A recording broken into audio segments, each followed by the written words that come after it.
The end of 2023. After many games released on various stores, forums and communities, I decided to take a look back into the past and make a small retrospection of my game dev journey. I invite you to watch my flashbacks from the past and look into the possible future with me. I am about to start my undergraduate course on the electronics faculty as a software engineer. I loved playing games but never fully made one before. 2 years before I started learning assembler and even made some simple program with blinking LED diodes and controlled by micro switches. But I don't have any recording of that, so let's omit this one. The first real digital game that I made was Nectarine, hack-and-slash adventure game in a post-apocalyptic zombie-based theme. I even worked on a built-in map editor. It was so big and ambitious in its scope that it started to overwhelm me fast and I failed. I'm pretty sure that most of us had this moment in their career. This is one of the games that I didn't finish, but I realized something. Making games is so fascinating and somehow magical for me that it makes it a great fit for a test project while learning new programming languages. From this day I made a game for each language that I was learning. You will see it in the next parts of the video. It was a year of discovering and exploring new possibilities. For some reason I was interested in the command line games and there were 3 games that I made, but the only one that I have a record of is a Zimillion. At each level, player has to dig through the walls and find a key to the next level. It is rather simple, I think. The digging theme was there because of small indie game that I played by accident a month ago. Maybe you know this one. Next one was Macabre, a simple platformer game. Nothing interesting, but I worked hard on learning how to make an electronic music on my own. I was a musician a few years ago and I wanted to keep it that way, at least for now. There is also a map editor. It will be a recurring topic in this video. And there is my first 3D game, Quake vs Minecraft. Well, a mix of Quake 3 Arena and Minecraft. Up to this point I didn't know what performance is and that it may be an issue, but at least I started to make some 3D models in Blender. I also didn't know how to implement networking, so it ended fast. Matcry. I failed the advanced math exam, so I made a 3D game where the level was changing according to the math functions, just to blow some steam while studying. I didn't mention it before, but after gaining access to the internet I discovered some local game dev forums that don't exist anymore and posted my games there. It was a time when the term indie dev didn't exist.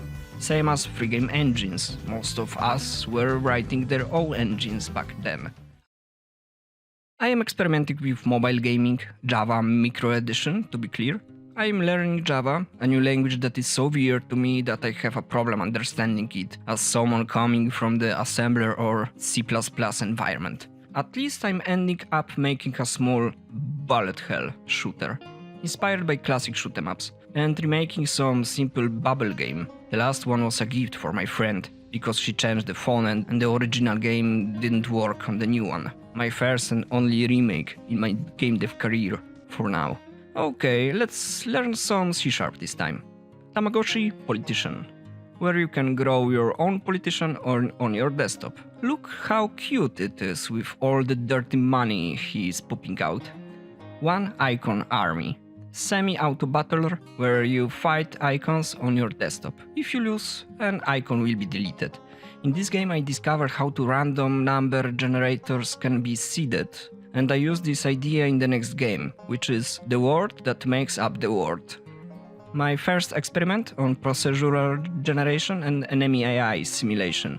You select 2 icons from your desktop, a file to be a seed for the level generation, and you watch them fight each other. You can also control one of them to not be bored too much. I started to work on Game Dozer, but more about this later. Prefix Other. It was one of my university projects. It was a prefix other simulator, but when you enter a cheat code, it changes into a game where you have to fix schematics while flying on a balloon. I've heard that my software was used by younger students. I wonder if any of them found this cheat code. Scared Gargoyle, my first Android game, a clone of Icy Tower. Simple but fun to play. T-Rex Revenge. It was a weird concept. I wanted to do something more for the humanity and I started to think on a game as a service model. In this one I use an external software, Inkscape in this case, as a map editor. And the idea was to publish the game for free on mobile and make a way for kids to earn some money by making game levels and selling them on the platform. Something what Roblox achieved later, but simpler and without the greedy part. Full charity. At this point I learned that I can import vector graphics into my game in a lot of different ways, just like in this case. I could use it as a map editor. It will evolve into something different later. Game Dozer, a platform to make story-rich RPG or hack-and-slash games. It consisted of three components. A client, where you can play a game, an editor, where you can build your own scenarios and maps, and a server, a hub where you publish your games made in editor. Other players can download it to play and rate if they want. It was huge. And it worked. I didn't know anything about marketing and selling games, and the code was a big mess, because I didn't learn how to maintain it. But it worked. Bytopia. You may think that I like vector graphics, and so I pushed forward with it, also learning Flash and ActionScript. I found a useful tool named Flex, a tag for making rich internet application, RIA. It was a thing back then. All different technologies had their own solution on making this kind of application, and thanks God, it died, along with the Flash. I was learning more and more vector graphics, mainly because for some reason it was much faster for me to learn comparing to pixel art or something else. But I also tried some 3D modeling, for example, but I didn't like it that much. Perp. I will be honest with you, I have no idea at this moment what this title means, but it was a maze game where you have to find the way out and fight enemies by switching to the character that matches appearing enemies. You will see similar concept in a few minutes. I also made a simple Arkanoid clone as a part of my tutorial series. I didn't know how to make tutorials, but I was still a part of my local game dev community and they wanted to know how I make games in Java and vector graphics, so why not? VHDL Tron. This one is exotic. I made a few games before in Assembler that I didn't mention, but here we have a fully playable parallel version of the Tron game. It could be played in local versus by two players on the same keyboard. It is one of these low-level things that we had to learn on my university. I discovered roguelikes and started my own research on procedurally generated content. This is my L systems implementation in JavaScript for map generation. Not usable that much, but looks nice at least. I started my internship in a medical company as a software engineer. In my spare time, I was able to make 3 Android games, Die or Die, a genius name for this game. You have to match a color to the upcoming obstacles, and if you don't, you die. This one is dedicated for the hardcore players. The level is changing every day. There are leaderboards, so you can try to beat other players per day. It was very hard. MacPedro's Circle, my first casual game, inspired by Ketchup games. After Die or Die, I wanted to try something much easier for player to play, so I chose one-button playstyle. MacPedro's Tower, same as above, but your character goes on, changes the movement direction when hitting a wall, and all you can do is jump. In both of these games I also implemented advertisements and cosmetics. All of these 3 games were released on Google Play and earned maybe $100 or something like that. I don't remember, to be honest. It was extremely fast to make these games. By the way, I used here my graphic importer from Inkscape, so making UI was much easier. There is a 2-year pause. I got a full employment in the same company and learned a lot about software engineering. It was so interesting that I thought that I will leave game dev. But it didn't happen. She locked me here a long time ago. Whatever I tried, failed. But this time, it will be different.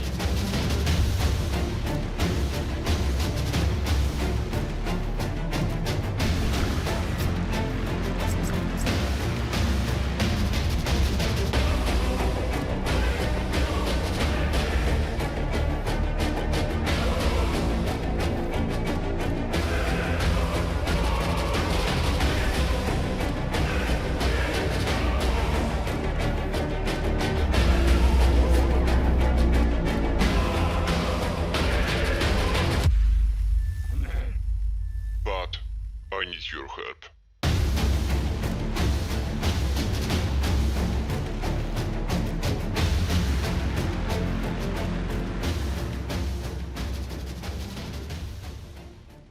TAnima. It started as a playground project for testing tech that I was using in my job, but it evolved so fast. This is my biggest project after the Game Dozer, and I recorded a separate video about it, so you can check it out on my channel. It will be linked there. I participated in the GMTK Game Jam and produced a small adventure puzzle game named Lang Tales. I learned hard way that on itch.io people don't like downloading games and they play only in the browser instead. I spent some time on reworking my tools to efficiently build web and mobile versions of my game. Now you can check it out on my itch.io page and play in the browser.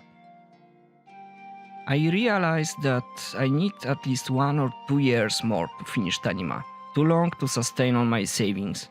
I decided to freeze the development and move to much smaller projects instead, to diverse the risk and come back later when I get more funds and knowledge. At the end of the year, I started a new project that would feed the development of TAnima, or at least be my playground for learning more about marketing. Also, I made some simple game for the next GMTK Game Jam. I remember that I was sick on the weekend and had to scrap 2 other prototypes before making this one. At least it worked somehow.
Sliding Swords, a mix of 2048 and Fantasy Roguelite.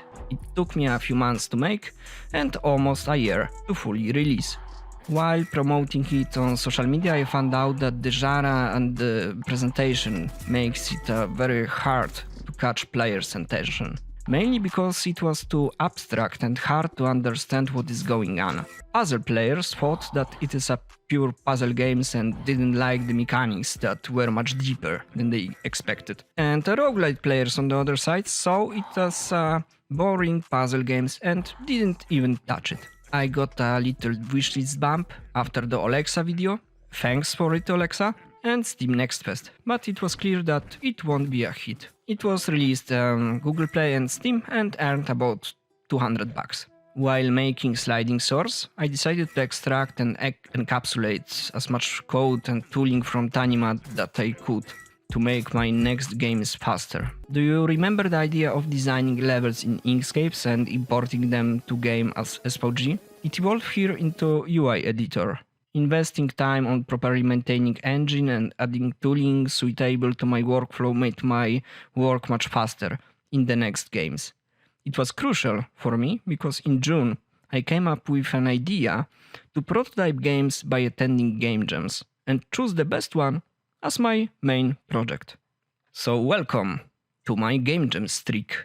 Oxynite, simple but hard action puzzle horror game made for libgdx Game Jam. One of my favorites, but I didn't expect marketing to be much easier compared to the sliding sword, so mentally unstable monsters. It was rather an experiment and usability test of my workflow, a simple button smashing arcade game made from scratch in 3 hours for 3 gem. It was a refreshing experience to attend that short game jam. You can try it by yourself if you want. Reversoid. Arkanoid, but you make the levels and AI plays it. My submission for the GMTK Game Jam 2023. I like the idea and graphics design, but it was too hard and not balanced at all. I am thinking about fixing it and releasing on mobile at some point, but it is not my priority right now. From my experience with marketing on mobile, it is even harder now than it was a few years ago when I tried my best to promote my casual games. Probably because on mobile you have just pour a lot of money in the advertisement and try to make more profit than cost of a user acquisition. Reach the Sun. Strongly inspired by the Jump King. I like it. Maybe at some point I will come back to it, but it is a risky niche. The Darkest Night. I have a few ideas that I gathered across the years, and this one was one of them. A node-based system for strategy simulation games. The Darkest Night was my first iteration and proof of this concept. It worked out surprisingly well, but the games was too hard. I decided to keep the node system, but made a totally different game, and this way we are coming to the last entry on my list, which is Node Farm, a cozy automated farm simulation. No danger, no difficulty issues. Even with a critical bug that prevented people with Apple mouse to play, it reached rank 10 in the fun category in the cozy fall game jam. In all of these games I got a lot of useful feedback and I could watch other developers playing it. Sometimes even players came out of nowhere and shared their opinions. It was great. I will definitely try it again if I would like to test some concepts. It's worth it. The Node Farm won my prototyping competition, and so after 2 months of work in my spare time, it transformed from this into this. The last part was to set up the Steam page, which I did, and here is a result.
My personal challenge right now is to collect enough wishlists to boost the Steam algorithm before the Steam Next Fest June, release it after, and if possible, come back to TAnima or make another games using similar mechanics. So if you like the idea and want to help me somehow, make sure to wishlist Node Farm on Steam, it will be helpful. Even right now, after a few days, it has much more wishlists than TAnima and Sliding Swords. So now, I want to add much more depth and keep it as cozy and simple to play as possible. That's my goal for now. If you want to know how it will go with the Node Farm development, you can subscribe to my channel or maybe Twitter, and of course wishlist on Steam. And so, here we are, my short story about game development. I really hope that you like it, and see you next time.